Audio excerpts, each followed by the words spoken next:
This Boss Rush Spotlight is brought to you by, well, you. If you want to learn how to support the Boss Rush family of podcasts, head to bossrush.net or our Patreon at patreon.com/bossrushmedia. Thanks for helping us build something better.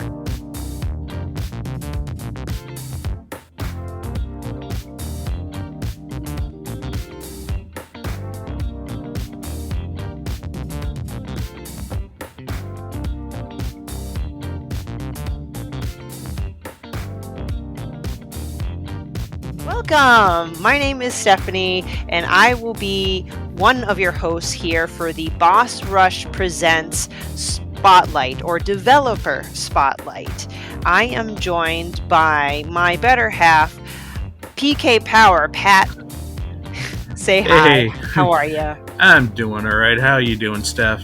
I'm glad it's the weekend. I finally have time to play some games, hopefully beyond Legend of Zelda. Not that there's anything wrong with it, clearly, but I need to start branching back out. But we definitely have some guests who can tell you about a game that's, would be considered branching out from a Zelda path. Exactly. So we are blessed to have Tony and Abby from Black Tabby Games. Welcome. Hi, thanks for having us. Glad to be here. Yes, thank you for taking your time out of your day, especially on we're recording on a Friday night, and that you guys could probably tell I don't have a life when I schedule things on a Friday night. But hey, if it's you're in good company, so we were just going to work all night, 7 probably. days a week. Oof. And sometimes take time off. Talking about video games is always fun, so I don't mind it. So just kind of getting into it, you guys have founded Black Tabby Games, correct? Mm-hmm. I kind of want to know, it might seem self-explanatory, but tell me the history of why you chose that name. Well, Tony and Abby is where we got Tabby from. And we make horror games. Cats. We like cats, so that works. Black cats have that horror aesthetic. Indeed, so we went with Black Tabby Games. That's perfect, because what you'll learn is Pat and I are one of the biggest cat people ever. Yeah, Pat, where's Zelda? Zelda's behind the computer right now chewing cords. She's chewing cords again? Where's your spray bottle? All right. Yeah. You can't see it, but I'm wearing my Stray tank top. Stray is one of my favorite games, and my cat's somewhere. Usually she comes in and visits, so... Once you get talking, she feels like she has to be a part of things. Yes, exactly. So maybe the fact that I'm expressing that I want her to come here, she's now like, no, I'm going to come when you least expect it. So just to give the audience a quick background, I know you guys just heard me go through this spiel, but Pat and I attended PAX East 2023, one of my favorite memorable experiences in gaming thus far, because we went as media representing Boss Rush and the Boss Rush website. And Pat and I hit the booths hard. I think you had some blisters to prove that. Oh yeah, the feet, I think, scarred, but you know what? Oh, we'll call them battle wounds, and they were worth it. Yep, trophies. Yes, and we saw Black Tabby Games there showing off their up-and-coming game, which we will definitely dive into, Slay the Princess. And what had caught my eye personally was the hand-drawn artwork. So, Abby, the reason why I'm particularly excited for it is because my first love was graphic novels. Like, for me, myself, I drew... when I say graphic novels, I'm not some famous published person. I've published books because writing is easier. I'm using air quotes. It's still challenging.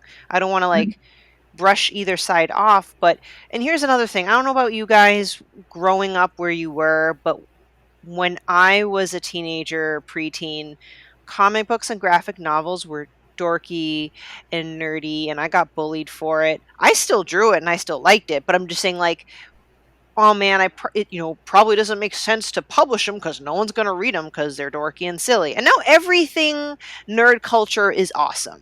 right? Look what happened to Oh, yeah. Marvel. I don't even need to get into that conversation. Yep. I feel like that's because, we were the nerds growing up and we were young, and the non-nerds were kind of the dominant species out in the world. And now that we're the dominant species, like, we can just blast nerd culture however we want it. Yeah. It's like we Mhm. got our say now.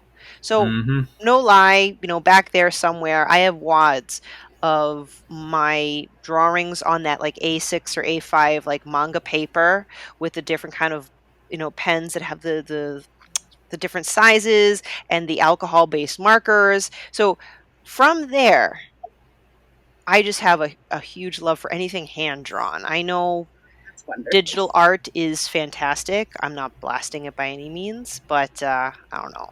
So that's what got me really fired up when I saw Slay the Princess. So Abby, I kind of blindsided you and asked for a picture. That's so sweet.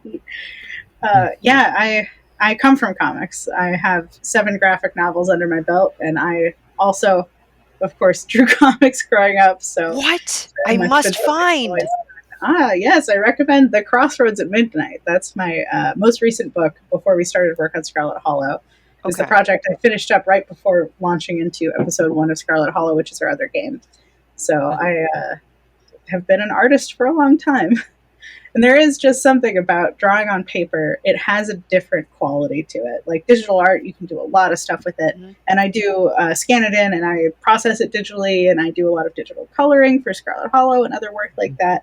But black and white, hand drawn, is like my house. That is where I live. Oh, yes, chef's kiss. Awesome. Mhm. So This is drawn question with about real that. pencils. So you said you started off in comics. Was that kind of your stepping stone into the video game world? Like, who was it among you two that decided, I want to make a video game? It was kind of mutual. It's kind of a mutual thing. We both needed a new project to work on, and happened to be talking about a hypothetical video game. Yeah. And at that point, it was just easy to go from point A to point B. Yeah, it was over the course of like a few days. Like we had been talking with a friend of ours about fun visual novel things to do, and then turned to each other. We're like, well, we could just do that, couldn't we? We have the resources to just do that. And here we are. Yeah, games have a great thing where they're digital, so you don't have to worry about getting a bunch of copies printed and then distributing them and getting them shipped all over. And that wound up being doubly fortuitous because we started work on games like a month before the pandemic happened, which I don't know if people outside of publishing are aware of what happened during the pandemic to so shipping books to the price of paper. Like, oh my God, it went from, so my book, The Crossroads at Midnight, was printed during the pandemic, and it's printed in a printer in China. And shipping costs went from $2,000 for a pallet to $30,000 for a pallet. Jeez. So, if at any point during the pandemic you were wondering why it was so hard to get a hold of new books or books at all, that's why. Yeah, people just stopped shipping things because kind of they needed to wait for the price to go down. Oh, But with a game, you can just hit a publish button, and then it's on Steam. And then if there's a typo, you can fix it. You can upload the version with no typos in it. Yeah. Oh my goodness. Yeah, I totally understand that, because I was talking with my publisher. He's a small indie publisher for my latest novel that was pushed around the pandemic, and not just that, but he had to adjust all the prices. Just getting distribution was a nightmare, and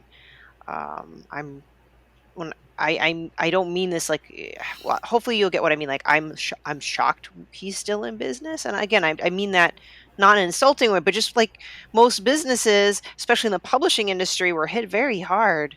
Absolutely, I'm surprised a lot of people survived, but thank goodness. I feel like most people somehow did. Most publishers survived. I can think of like maybe one or two that closed in the past few years, but most of them are still kicking. Indie publishers I work with. Congrats to publishers. That must have been tough. They just waited it out, right? And they had copies from previous things that were already coming in. Yeah, very. They persevered, or just were really, really stubborn, because we're good like that. Yeah, of course. So, do either of you either or both of you also game at all, or is kind of video games kind of like a new frontier for you guys? I am a lifelong video gamer. Mm-hmm. You played RuneScape and Neopets growing up. Yeah, I played Those are RuneScape and games. Neopets. Neopets, yes. Mhm. Yeah, it was mostly computer stuff. Video games were kind of not a thing in my house because my mom was like, "You should learn to do other things with your life," and that has benefited me. But now I don't know how to hold a controller. I'm learning. And the thousands of hours I've put into video games has benefited me. Because I'm a job now. What kind of stuff do you guys like to play? I like exclusively narrative horror games. Though I guess Dredge is a narrative horror game, right? I love Dredge. That was great. I finished that recently. Yeah.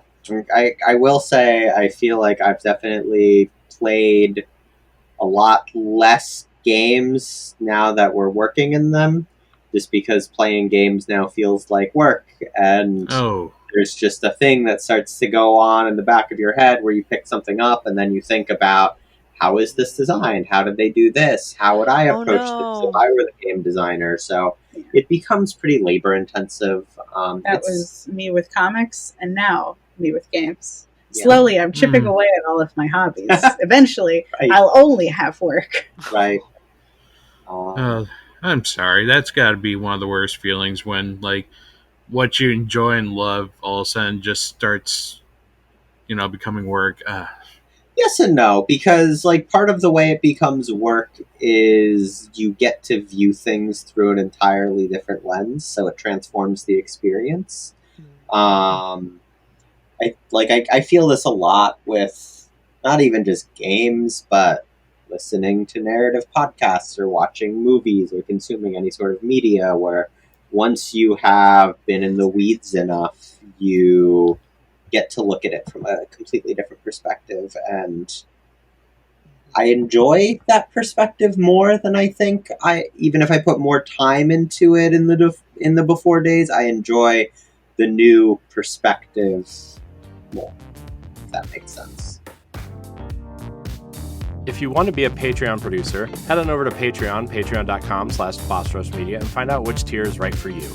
Our Patreon producers at the $5 tier or higher for this month are Adriel Munger, Austin Campbell, Celeste Roberts, Christian S., Sana Dierig, Francisco Santillan, and Rebecca Jewell.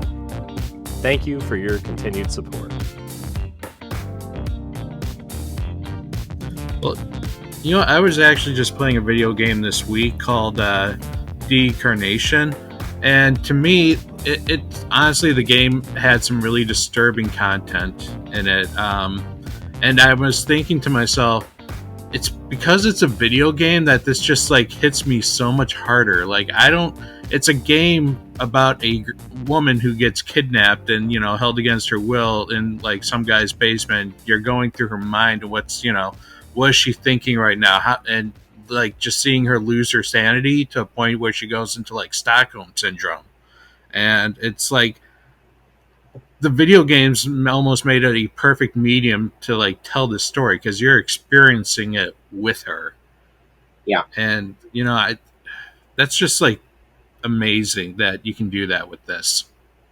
Yeah, and I think that's a really important thing that separates or elevates the really, really good video game writers, where they pick stories that benefit from that interactivity and benefit from being in the medium so much.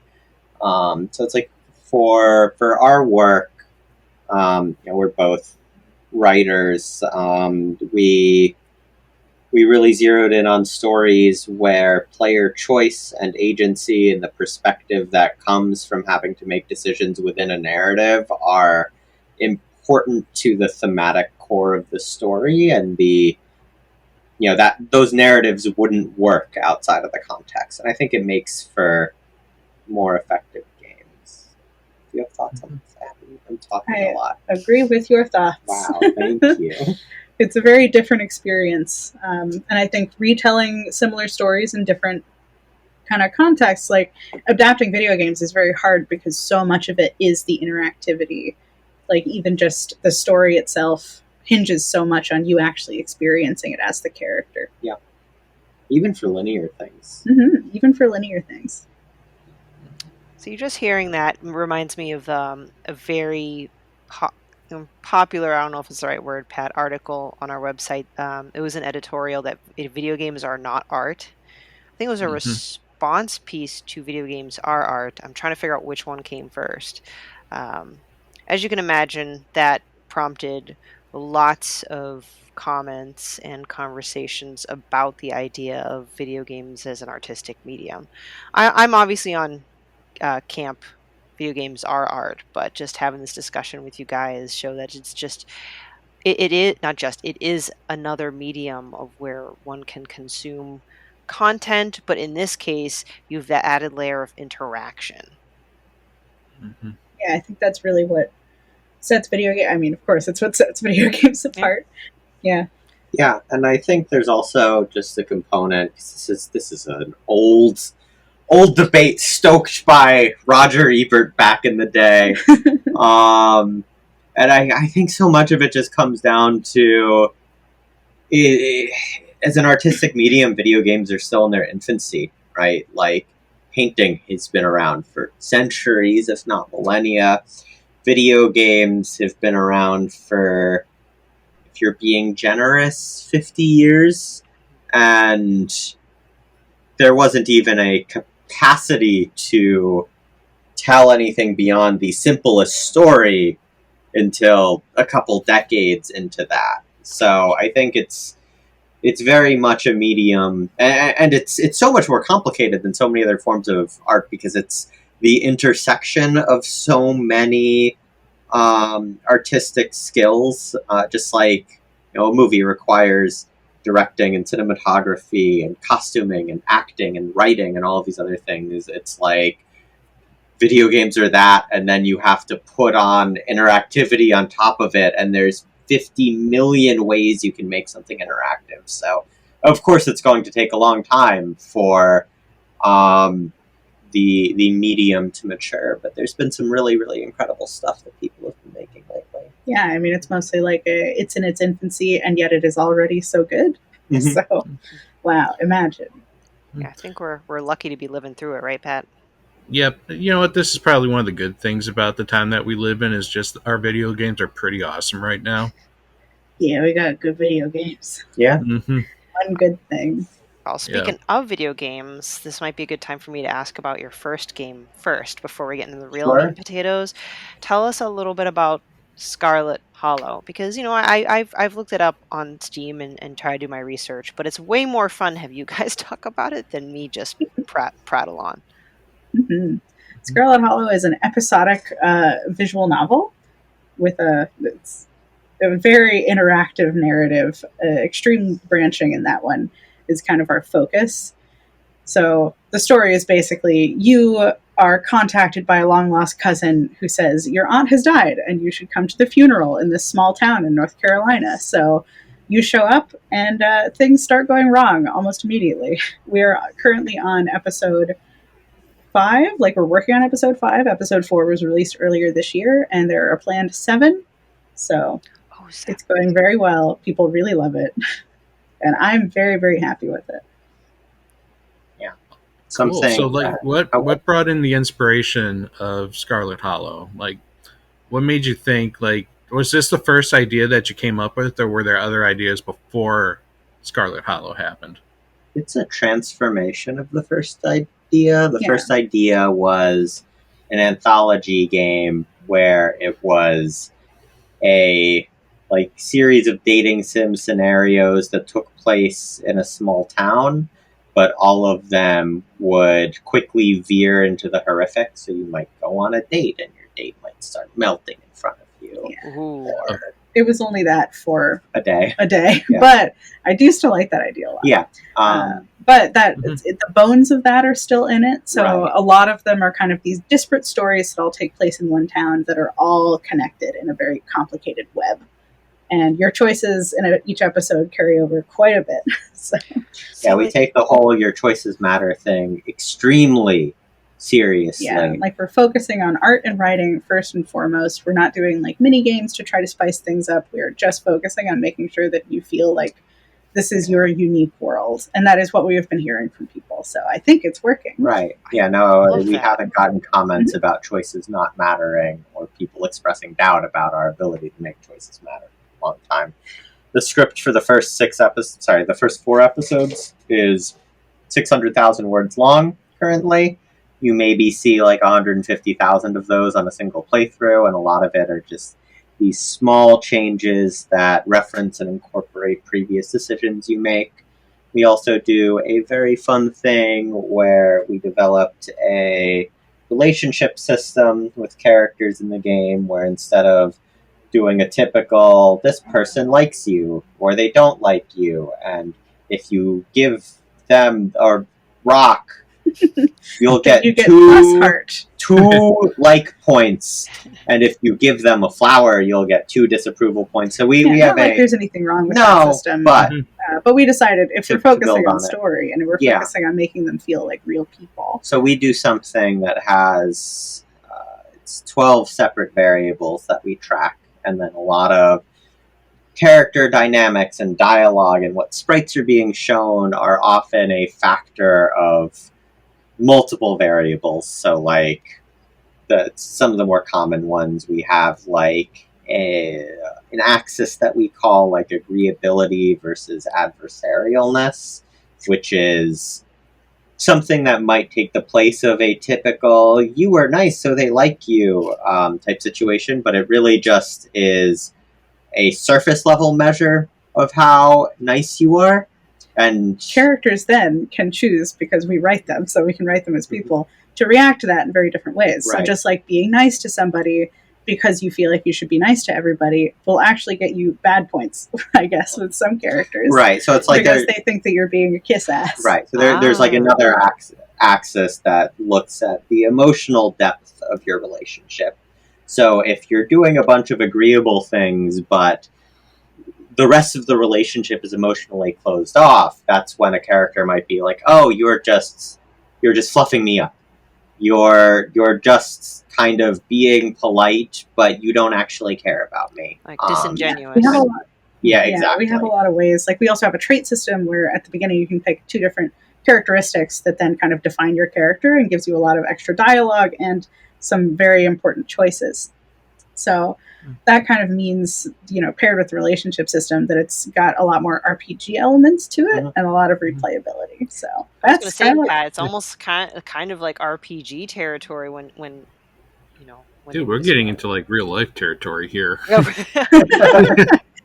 That's the goal. It should feel real, and that makes it so much worse when bad things happen. I'm glad you mentioned kind of the stats on how much the word count, right? How significant that is, because I'm not sure people understand how much writing is involved when you have several endings. And you said it was over 600,000. You said. Yeah, so it's currently a little longer than the entirety of the Lord of the Rings. I mean, was that like? Did you guys ever feel at any point during the writing overwhelmed? Because it's not easy to write several different scenarios and weave them so they either don't contradict one another. Like, did you run into any of these challenges? Did they get easier as you provided each episode, or I mean, how do you just keep track of all that? yeah? we just our remember brains are steel traps for information. And there's 2 of us in Right. the same house all the time, so combined we have a mega brain. So 2 that's how it steel works. trap mega brain. Got it. And, Scarlet Hollow is also in early access, so on the rare occasions where we scuff something up, we can just change it. Yeah. There's Unfortunately, we have a very dedicated fan base. Oh yeah, we get to learn all Give them sorts the of madness. things, like what year Post-it notes were invented. So So I have maybe to these fix that, Post-it right. notes that you drew in this book are anachronistic, and they should be something else. I still need to change that. Yeah. But yeah, you learn all kinds of things that you don't think to look up first.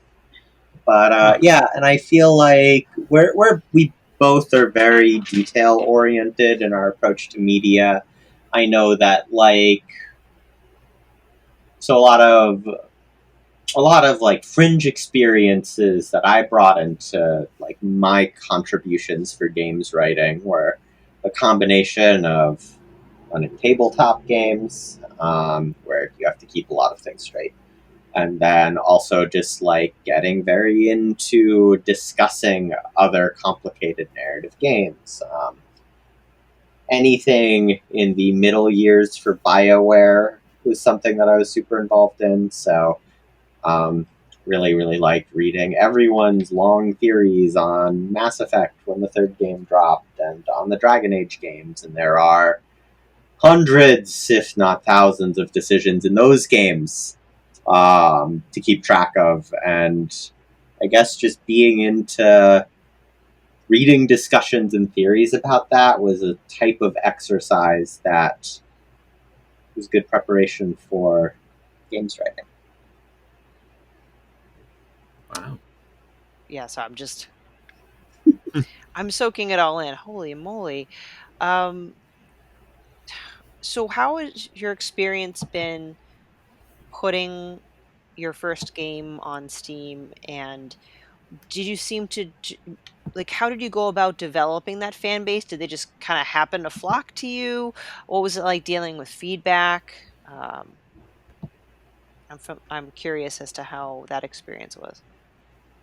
So, from my comics career, I definitely brought over a lot of people who are already fans of my work and who are also fans of video games. So that was a pretty decent start. Yeah, like across all of the crowd funds you did before Scarlet Hollow, I think there were like 6,000 total backers. So that was like that was a pretty significant collection to bring in. Mm-hmm.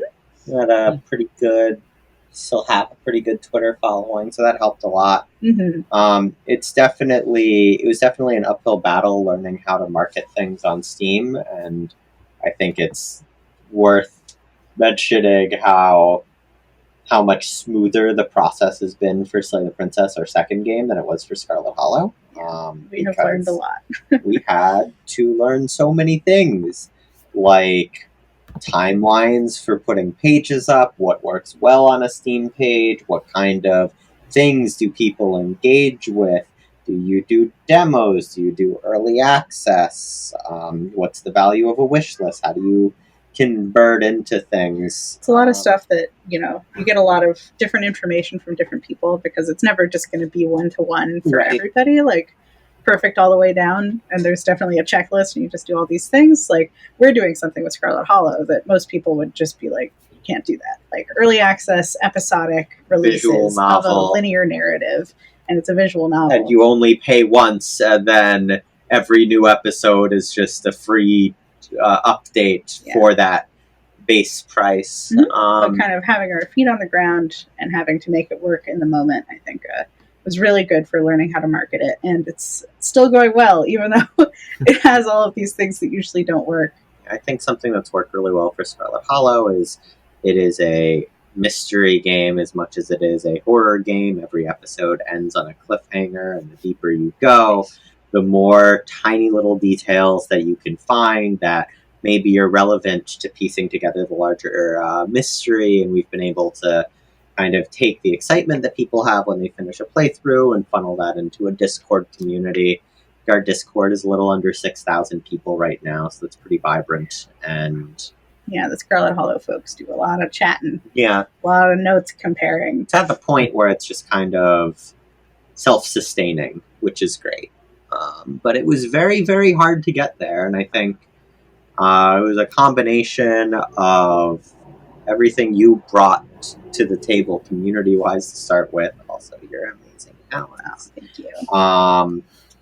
And a lot of perseverance and figuring out, this is working, this isn't working, we have to push through to this new release, we have to do this patch, we have to do the next thing. Yeah, you're very obsessive about it. It's very yeah. great to have Tony as like our marketing. Yeah, I mean, like, and the way Slay the Princess, our second game, came about was very much tied. Whoops, sorry about that. Oh, it's terrible. Oh my god. Yep. Oh my god, I am so sorry. Is everything okay?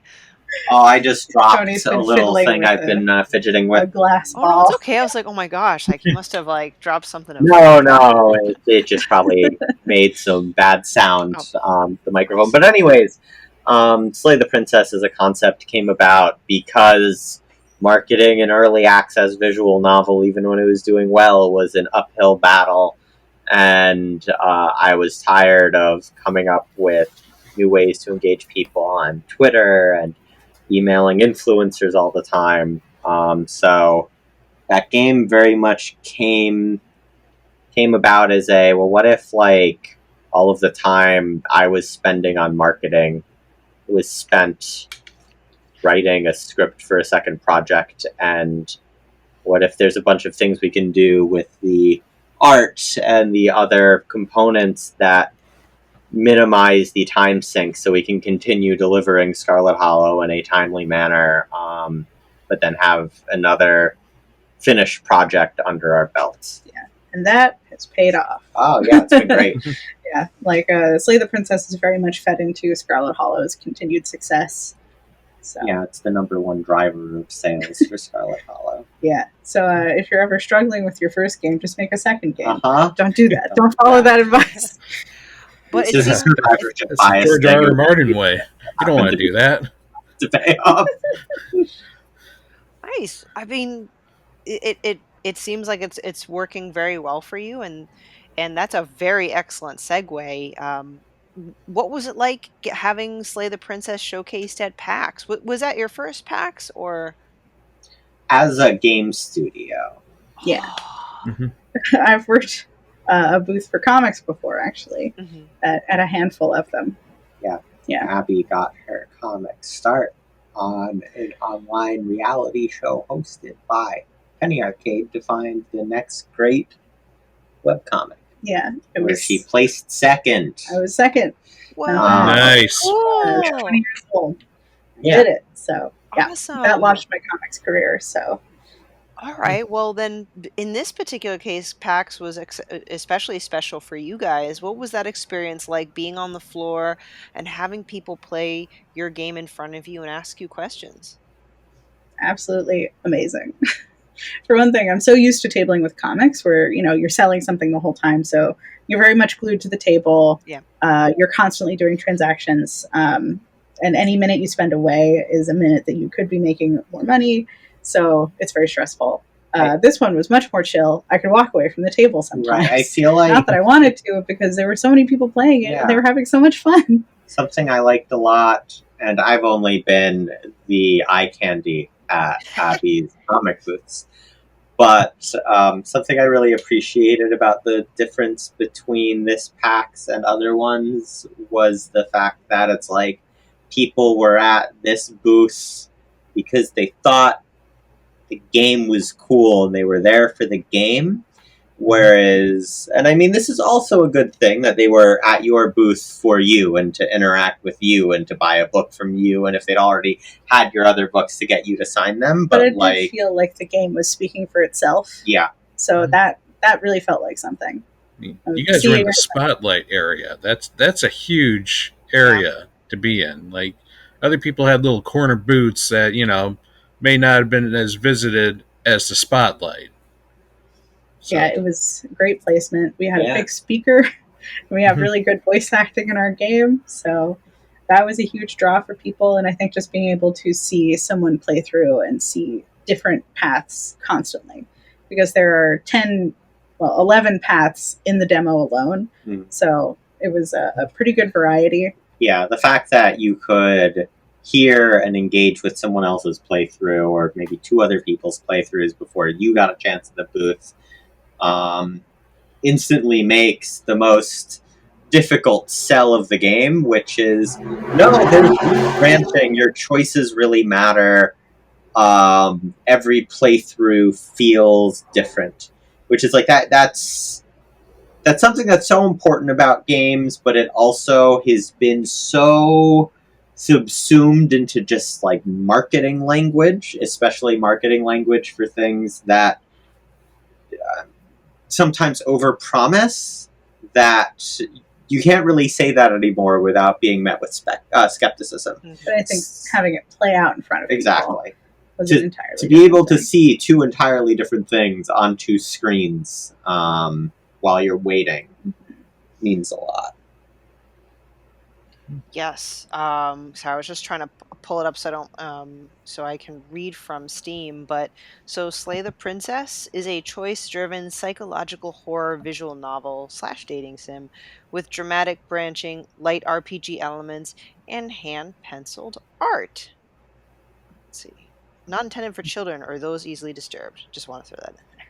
But so goodness, where do we want to start? So I think the number of endings is one thing that caught my attention. How you said there was just about a dozen at the demo alone. How many total endings do you have, or am I allowed to ask? So that We want to make sure that Tony's got a lot to say. I have a about lot it. of things. I want to make sure about that people know that this one is going to come more together in the end. Mm-hmm. But then, of course, Scarlet Hollow, our other game, has so much more branching. That one is going to have a lot of endings. So it's not that we're saying that our branching doesn't matter because, oh, wait, I'm messing up my words. Don't worry about it. I'll talk. So I think a common mistake people make when they talk about branching in games is focusing too much on quantity of endings. I feel like that's a lens that can only ever lead to disappointment. I think every playthrough of Slay the Princess is going to feel radically different than any other playthrough. But it is also hard to quantify what is an ending. Right? Like something I remember a lot when Mass Effect 3 was about to come out is the internal team talked about how, oh, there's like 24 endings, or depending on how you look at it, hundreds of endings. And it's like, in that case, what is an ending? Is an ending like permutations of what can happen for a final choice?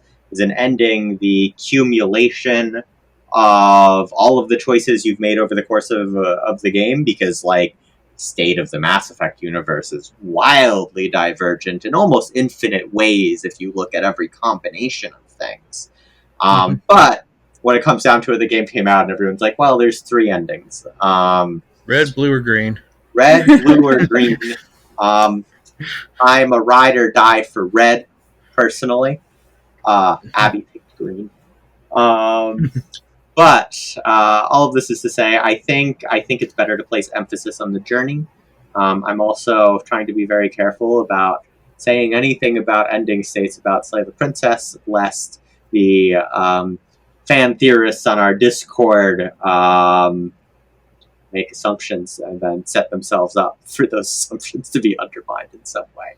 There are multiple endings, and the game ends at some point. Pretty much Confirmed. no There's 2 ending. playthroughs will be the same. Nice. Now, I remember you saying in PAX that the princess that is currently in your demo is just one of many princesses you're going to run into in the game. How many princesses are you adding to this? So essentially, the demo branches from Chapter 1 into 10 separate Chapter 2s. Each of those are their own routes through the story. And those routes will diverge in different ways. Fundamentally, though, there is only one princess. Yes. There's a lot to come. But there are a lot of ways to view her. Mm-hmm. Gotcha. And very eloquently said. Like, you know, I appreciate it. But you know, I got ahead of myself. So the basic concept, you as the character are being spoken to by a narrator, and the narrator is essentially saying you need to kill this princess, because if you don't, you know, the world's going to end. Some, you know, catastrophic events like bad it's going to happen, right? So you're kind of going through this kind of internal, like, do I spare her, or do I kill her? Is the narrator trustworthy, or is the princess trustworthy? Is the princess telling the truth? Is she lying? So talk about just being totally me being me, if I were to play, being totally confused and not knowing what to do. Where did this idea come from for Slay the Princess? It's fascinating. Thank you. Yeah.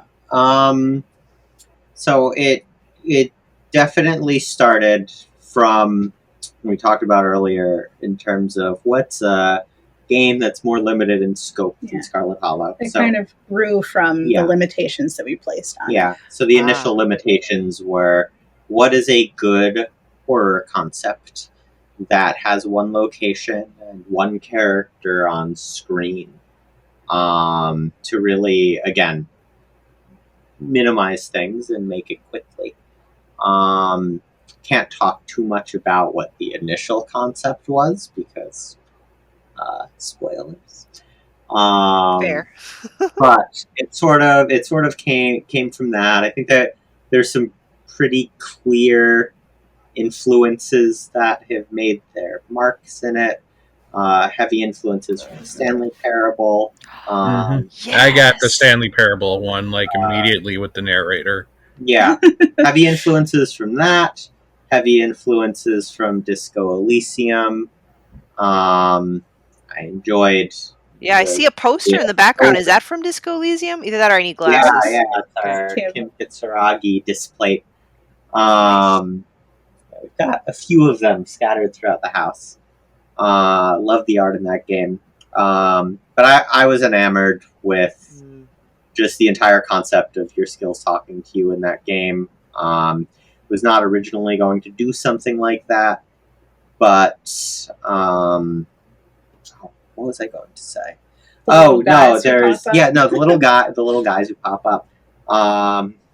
For, again, spoiler reasons, it was a natural solution to a difficult challenge posed by the core initial concept of the story, having internal voices that are a representation of you. What was I going to say? I suppose it also ties into something that isn't that much of a spoiler for, but I don't think we're allowed to talk about it. No, fan theorists are allowed to talk about it. Everything is a spoiler right now. Abby is our studio's version of Tom Holland. Every time we go on a podcast, she accidentally spoils something. Oh, no. No worries. This is, very enticing. And now you have me wanting to, like, play Stanley Parable right now after I'm done with the podcast.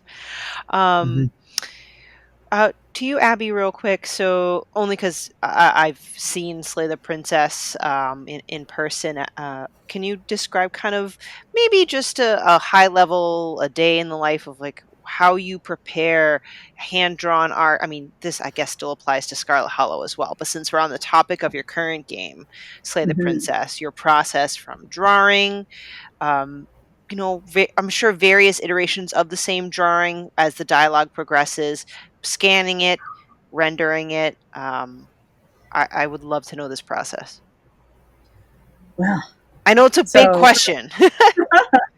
So my day right now consists of wake up, like go to the gym, do our morning stuff, come back, do writing for episode 5 of Scarlet Hollow, and then Tony's working on Slay the Princess next to me. And then at a certain point in the day, I just switch over to working on art. And the way that works is we kind of work through a scene and decide what needs to be unique assets, what is going to be like need a special background versus what we can put on kind of like a blank background. It's always unique assets. It's always unique assets.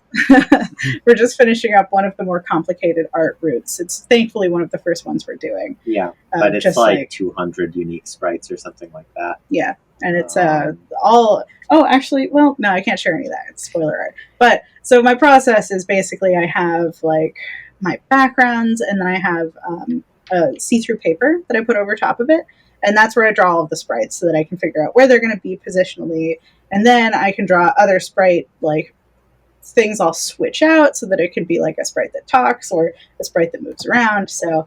that's kind of how that goes. With this one, it's all straight to just pencils. Like, I don't have to worry about inking it, which I do for Scarlet Hollow. Like, I do a lot of really heavy ink work and cross-hatching for Scarlet Hollow, and that's actually the big time sink.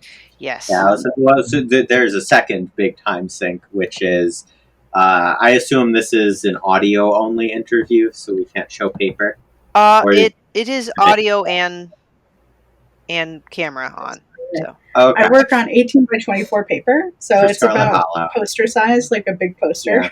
So that's what I do for all of the backgrounds and like all of the sprites that fill a certain amount of space. They have to be that big. It's like There's the a ton of Princess's variation. paper is like It's like half, like the, half size. the size. It's like 11 by 17, so it's a lot faster in Oh, general. okay. A lot kind of looser. I don't have time to really worry over it.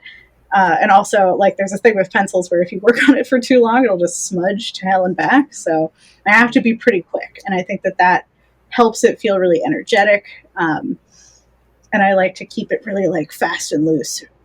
yeah. Just aesthetically. There's a dreamlike quality to Slay the Princess that allows the art to be very, very fast. Because, like, in Scarlet Hollow, Abby's the sort of artist who will, on every background, have, like, 15 little Easter eggs where, you know, you might see a poster a character has on a wall, or in the case of some character, like, there's one character who's an artist, and you go into his room, and, like, there's I think I have 30 to do paintings, both on the wall and on canvases, and it's like she drew all of those and then colored all of those within it. So it needs to be bigger paper. Yeah, for all that tiny detail. Whereas this one, it's all kind of just a little bit more, like Tony said, dreamy. So it also means that I don't have to worry too much about consistency through different art and different like background, like shots of the same background. The design elements are definitely, I spend a lot more time working on them since this lives more in Tony's head than it does in mine. So I have to check with Tony and be like, is this what you were looking for? Is this on the theme? But then I do bring a lot of my own pizzazz. Yeah. Yeah. I think that's one of the things that makes the game work so well, where it is like a synthesis of two very different perspectives. Mm-hmm. I'm a much less visual person than Abby is. That comes across in my writing, where I'm not very descriptive of the visuals of scenes. I generally talk more in vibes. So, like, I'll mention a cabin, and in the first draft of the script, it's like the only furniture of note is like a table and a knife on the table, and then I give that to Abby, and she just draws the cabin, and there's only a table in it. I was like, oh, I just That's what you assumed asked there would be for. more.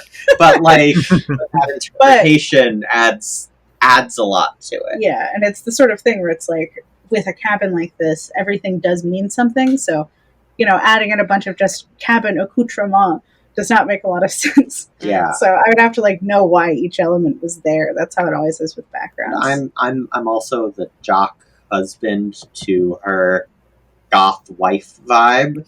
So like I'm clearly into horror, but not in the way she is. I remember the first draft of the first demo for Slay the Princess was a lot less spooky and leaned a lot more into the comedic angles, and then Abby would hand me a drawing and be like, and here she is gnawing her arm off. Look at these hyper realistic teeth. Isn't that what you wanted? Yeah. Remember being taken aback in abject horror. And And then like, a second don't worry, later it's being good. like, no, this is correct. This is better. Yeah, people I loved watching PAX, like watching people play it at PAX and getting to certain moments that we knew might affect them and seeing them visibly react to, say, the sweet, nice princess chewing her arm off. I liked that. It was very fun to see that. That human component was something that was missing from our work. Yeah, Since, like we had only been working on games during the pandemic, so we had not interacted with anybody outside of our friend groups. Yeah. Like and in people relation to our online, games. but Mhm. you know, It's not the same, right? yeah, It's not the like even watching a streamer, it's not the same because a streamer is putting on a performance on top of playing your game. I also will say about the art that I like to not take a lot of shortcuts, especially with this one, because the art is so fast. Like, I know that I can make a lot of it. The original demo, which is not the one that demoed at PAX. PAX, there was some extra stuff in that one. We did a director's cut of the demo. A director's cut, that if you added will. 4 new princesses and Yeah. too much new art. But the original demo, it took me a week to finish all of the assets. I don't remember how many it was, 250 or something? Yeah, something like that. So that was the whole demo. Like, basically all of Chapter 1, including a lot from Chapter 2, was all done in a week. So it's that kind of speed. Wow. She's also superhumanly fast. Thank you. I think she's maybe a Terminator. Oh, thank you. And I like to just make sure that things feel different, and especially that action flows really smoothly, which is something that is very hard to do if you don't like have an artist on staff who is basically working for just making sure that the game is finished. Right. So I bring that a lot from comics, where following the line of action through a page, or even just like from panel to panel, figuring out where everyone is, like where they're moving, and making sure that you're keeping track of like what's going on with their body and what they're holding and that kind of thing. I want to bring that over into this art and make sure that you always feel like the thing that comes after it is like, it flows really well into the next. Yeah. Yeah. Yeah, I think that's something that is really difficult for a lot of visual novel studios, where if there's not an artist in-house, it becomes wildly prohibitively expensive to have more than a few sprites per character, or to do the thing that we do where like the characters so often interact with the background, especially for a lot of other studios. You know, there's artists who specialize in characters and there's artists who specialize in background work. So it's very helpful that Abby I do them both. does them both and is one of the 2 people at our studio. Indeed. Thanks, comics. I have you to thank for this. Yeah. Speaking of kind of the way you work together, I definitely feel a great dynamic. Well, obviously, what's it like kind of, working with someone that you live in the same house with? Do you guys sometimes kind of need to have your own like you time to kind of make things work? Do you have like specific, this is our work time and this is our personal life time, or is everything kind of all mixed together? It's all mixed together. Yeah. It helps that we're not actually 2 people. We're one entity that's split in 2 at one point. Yeah, it's very helpful. No personal space. That is super sweet. I mean, we're both very passionate about our work. It's the thing that interests us the most. Yeah. Working together has been a huge improvement over what it was like before we worked together, where I was doing like tech startup stuff and Abby was doing her comic stuff, and both of those jobs were cyclical, where there would be a slow period and then there would be super intense deadlines where one of us would not see the other person for day. Like even when we lived together, it would just be like, I see you physically, but you are in another realm. And like, I mean, for the last, I think 3 months of the Crossroads at Midnight deadline, I was working 16-hour days. Just awake, work, sleep. Yeah, it was really rough. And we we do that together. Right. Like, we still have to do some crunch. We're unfortunate. I see a cat. Cute. That's Zelda. Mm-hmm. Hi, Zelda. What was I going to say? We're both deadline motivated people. I think we both come from the philosophy of like the work will expand like a gas or liquid to fill the vessel of the time you give it. Yeah. Like I will work. I will put more detail into backgrounds. I'll take a little bit longer if I know that I have more time. We'll think something through. We'll expand a scene. We'll add another path. We'll add more dialogue. Crunching sucks. Our main philosophy though is like, because we own our games and stand to benefit from it, we're okay mutually deciding that we can crunch, but we always make sure we're not creating an environment where anyone who works for us has to crunch under a deadline. So we always try to make sure that we give the people who work for us plenty of time to do what they need to do or work us into their schedules. So it's like aside from us. And we hope that works. It works.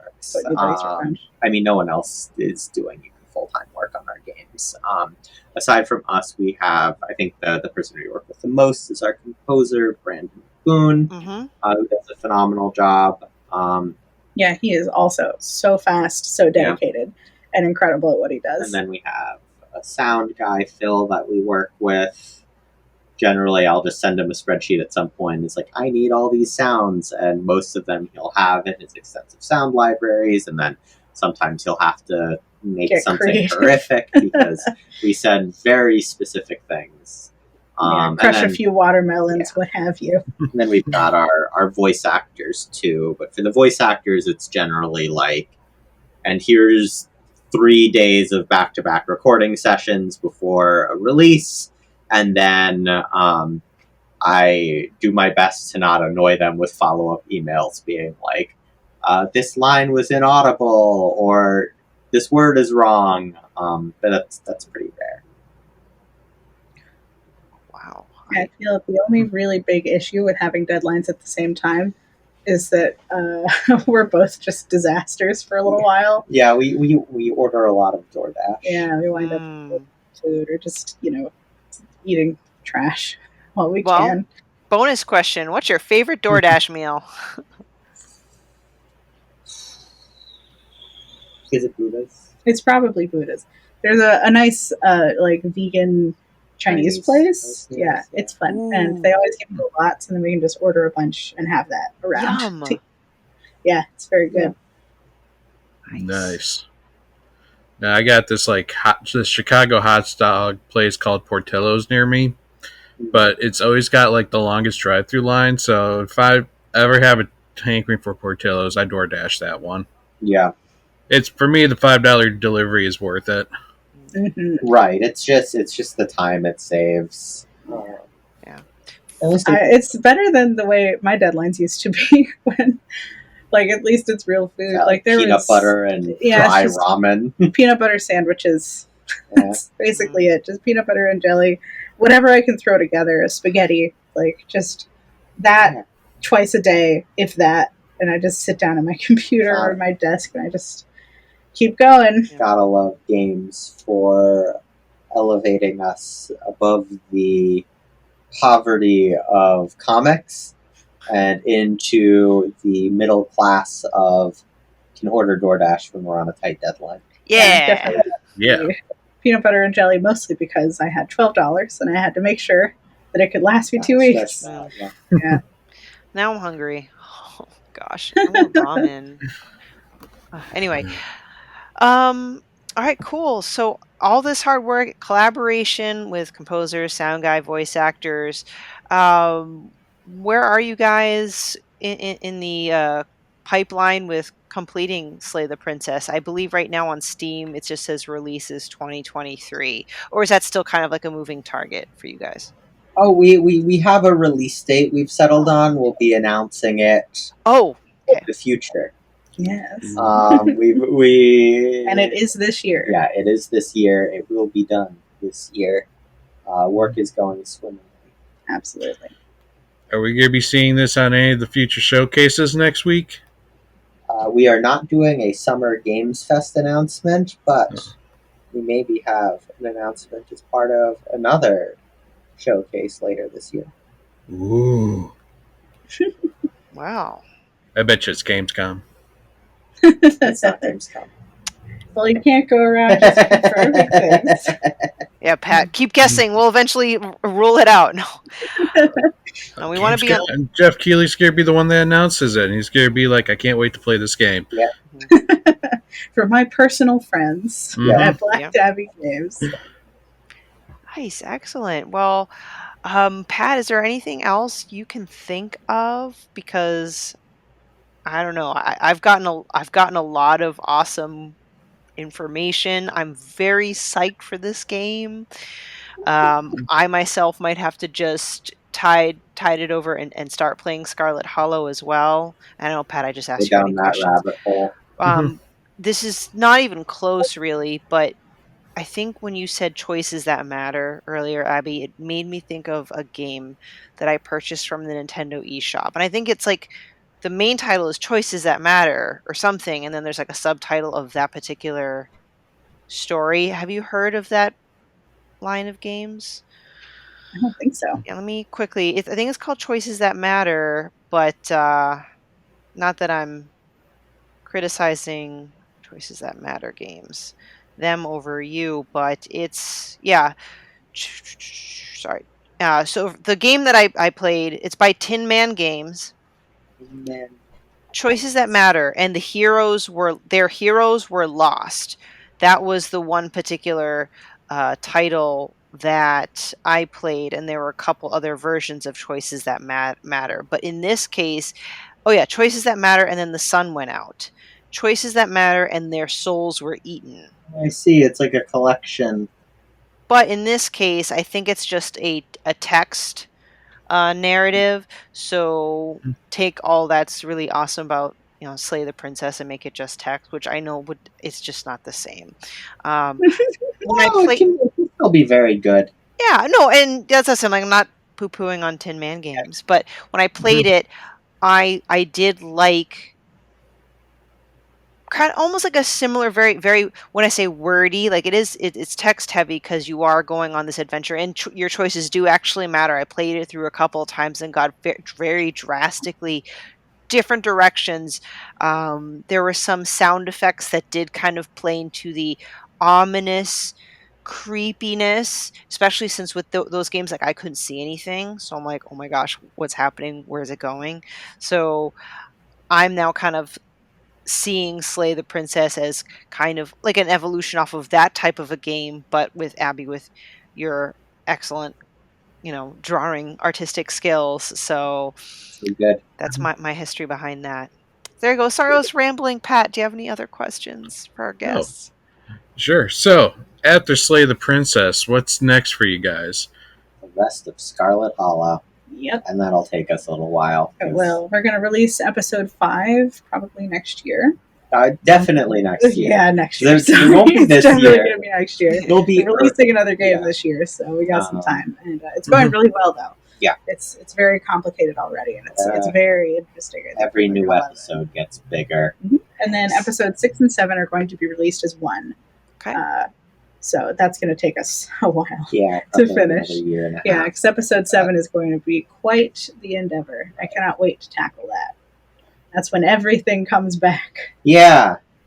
And I don't have anything to say other than saying a bunch. I have a bunch of comics to do after that. We'll do a third game at some point. We'll do a third. We have to do game 3. Yeah. You need a good round number like 3. You can't just do 2. Yeah. Yep. Perfect. Well, anything else that you'd like to say to our Boss Rush audience? We do have a big indie fan base, very story-driven gamers. Any last bits that you want to share? Thank you for listening. You should play our games. Yeah. Wow, well said, Tony. Couldn't have said it better myself. If you like our stuff, some fun things that we've liked that you might also like that are indie. Case of the Golden Idol. That was a great time. Mm-hmm. Beacon Pines. Wonderful time. I was a teenage exocolonist. Yeah. Devotion. Excellent.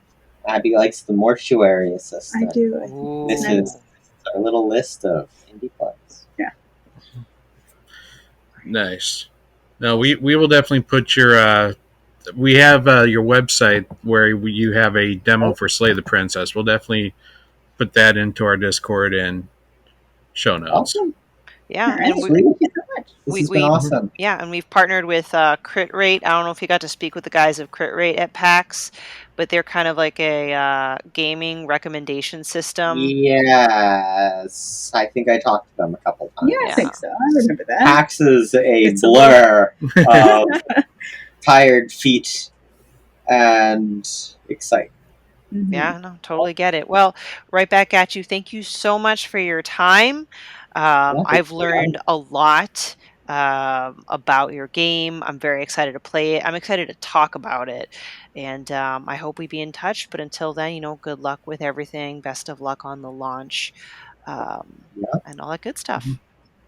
Thank you so much. Yeah, thank you so much for having us. Oh, goodness. And silly me, I'm being a bad host. If you gain any new fans from the Boss Rush community, where can people find you? You can find us on twitter.com/BlackTabbyGames. I don't know how long Twitter is going to continue to exist, but it's still our main social media. I was going to say, while it's still there. It's still there. We're on Tumblr. Our Discord community is really nice. Discord's probably the best place to find us. Yeah, you'll get a lot of announcements there. In our games, on our Twitter, on our Steam pages. We have subreddits for our games. We're on Blue Sky. No one's on Blue Sky right now. But we're there. Yeah. Yeah. Perfect. We'll get your Discord information as well so people can join. Yeah, I think that's just discord.gg/BlackTabbyGames. We have one of those little vanity URLs. So cool. Yay, nice. Well, thank you so much. And Pat, thank you for co-piloting this spotlight with me. It's been an absolute blast. I wouldn't have it any other way. I appreciate you inviting me. I love talking and getting to know the devs of these video games much better. All right. Good night, everybody. Good night. The Boss Rush Podcast is a product of Boss Rush Media, LLC, and is recorded from our headquarters in Akron, Ohio. This show is produced, written, and directed by me, Corey Deering. My co-hosts are Stephanie Klimov, LaRon Dawkins, and Edward Varnell. You can find Stephanie at Klimov_author on Twitter and Instagram, as well as on the EXPcast. You can find LaRon at Exodus803 on Twitter, Instagram, Twitch, and YouTube, and also on Crossroads, the video game podcast. You can find Edward at ThatRetroCode on Twitter and Instagram, as well as hosting Nintendo Power Block. You can follow me on Twitter and Instagram at IamCoreyInHD, and find me hosting Tower Casuals, the Destiny podcast, and co-hosting Nintendo Power Block. Find the Boss Rush Podcast on all social media platforms at Boss Rush Podcast. You can also follow Boss Rush Media and the Boss Rush Network on all major social media platforms. Join the Boss Rush Network Discord and Facebook groups to interact with other friends and fans. Thanks for listening, and we'll see you next time.